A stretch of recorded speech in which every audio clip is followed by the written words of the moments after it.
My family goes back close to 150, 170 years in this county. Life in these mountains ain't always been easy, and so people around here, they take a stand when they see something that they don't agree with, and I'm one of them.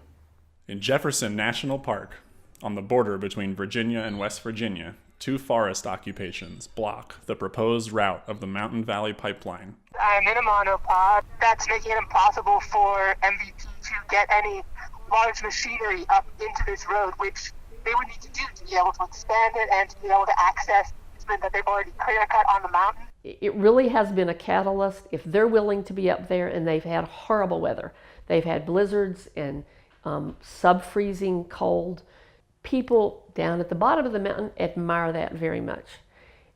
I have students who are jealous, you know, that they can go fight. They can go fight for what they think is right. The most powerful thing about this, even beyond blocking this road, is that it's showing people that direct action can still work, and has been helping, I think, to embolden more people to take action along this pipeline route.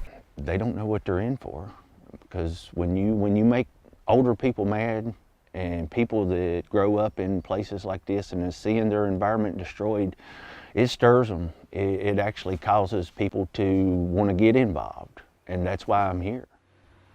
This pipeline company is part of entire structures of colonization and extraction that I think need to end. And I think they want this to be this calm process of continuing pipeline construction and continuing to impose a colonial and extractive system and continuing governance and policing, and it's up to us to break that. Nutty in the tree. I mean, we're not allowed to give her food nor water. To me, that's unacceptable. Every time I see more cops show up, it gives me a determination. It starts a fire in me that I can't understand. The police came with, it seemed like, intentions to try to redirect an anchor or to extract on the first day that this went up. They seemed to be quite unable to figure out how to do that, and since then they've just been maintaining 24-hour presence. There's like between 2 and 5 vehicles up here now. They've also blocked off the road, showing how much on the side of this pipeline company they are. We were told that all the equipment, all the pipelines would come in on the easements. So we didn't have to worry about our public roads. We didn't have to worry about school buses on 1-lane roads. It's all going to be taken care of.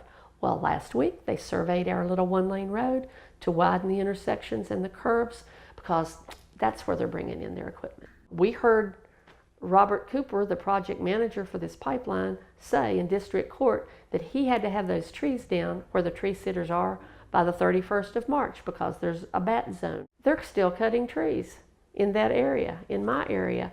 So the truth may not be relevant in a pipeline fight. There's no hope in these meetings. They tell us what they want us to hear, and they're not really concerned. It's not their responsibility to provide the citizens of this county with water.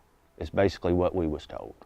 They're carrying fracked gas, so they're causing destruction from the point where they're extracting the things that are flowing through this pipeline to the point where they're polluting the air and the water.